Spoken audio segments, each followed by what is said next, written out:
Assalamualaikum, selamat sore teman-teman. Kembali saya akan menemani belajar bagi para tukang kayu pemula, sesama tukang kayu abal-abal sebenarnya. Kali ini saya akan memamerkan atau mengupas belajar tentang jenis-jenis gergaji. Karena gergaji ini adalah salah satu alat yang pokok bagi seorang tukang kayu untuk memotong dan membelah kayu yang akan dikerjakan.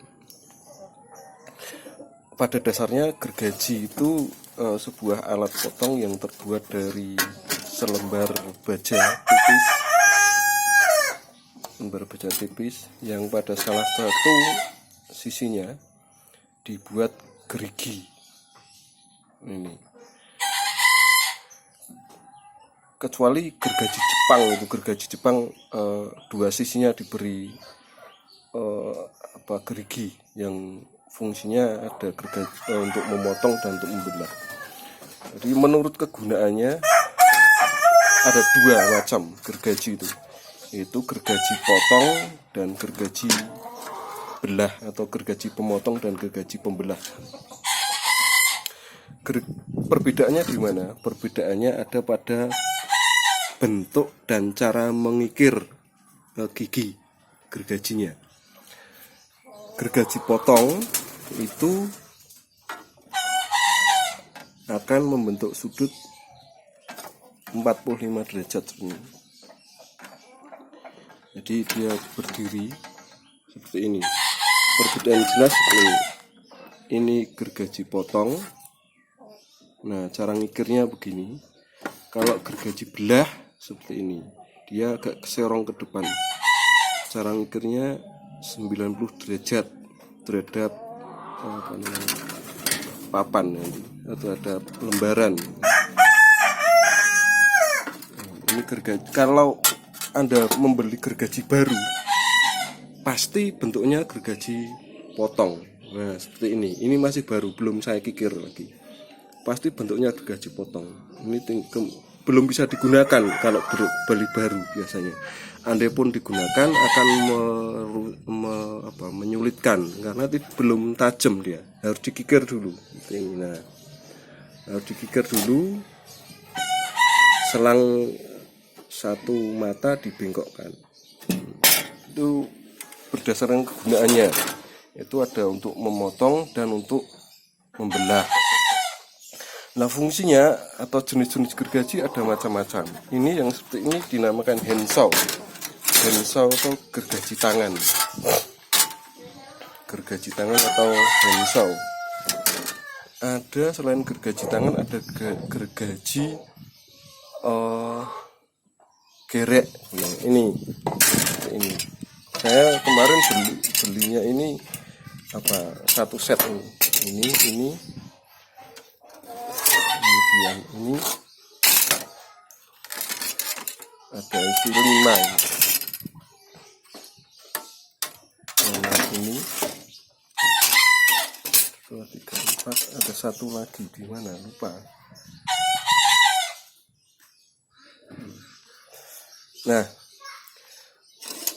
untuk masing-masing kegunaannya menggunakan agar mudah dalam pekerjaan, kita gunakan gergaji yang berbeda-beda. Misalnya ini untuk memotong, gergaji potong handsaw. Ini untuk memotong juga. Ini untuk membelah sebenarnya, tapi jarang saya gunakan, hampir belum pernah. Kalau gergaji ini namanya gergaji gerek. Jadi untuk membuat lubang kunci, memotong bagian-bagian yang berbentuk lengkungan seperti ini juga, untuk membentuk lengkungan. Selain gergaji gerek, yang ketiga ada gergaji namanya gergaji punggung, atau orang barat mengatakan backsaw. Nah ini saya bikin sendiri gagangnya, backsaw, mata gergajinya kecil. Ini juga backsaw untuk memotong, ini untuk membelah. Ada perbedaan mata gergajinya. Backsaw hanya ada itu. Selain itu ada gergaji pisau sebenarnya namanya, gergaji pisau. Ini jarang sekarang carinya, nggak tahu di mana. Saya dapat dari teman. Gergaji pisau ini untuk membuat garis pada permukaan. Misalnya mau dibuat sambungan seperti ini. Nah, ini sambungan ekor burung, kan ke sana harus dipotong. Motongnya menggarisnya pakai ini. Kalau terlalu lebar ini, gimana? Ini untuk menandai garis. Selain gergaji itu ada gergaji tarik dan gergaji bentang. Saya nggak punya karena itu gergaji yang panjangnya 1,5 meter lebih, itu biasanya dia untuk membelah, yang cara kerjanya harus dengan 2 orang itu. Satu menarik, satu mendorong, untuk menebang pohon, untuk membelah kayu dolok, kayu yang masih gelondongan. Tapi ada gergaji bentang yang kalau orang barat mengatakan sebagai frame saw atau bow saw. Kalau seperti ini frame bow saw. Bow saw itu apa? Ada frame-nya tapi gergajinya di pinggir. Kalau frame saw gergajinya di tengah. Kalau ini gergajinya di pinggir, salah satu.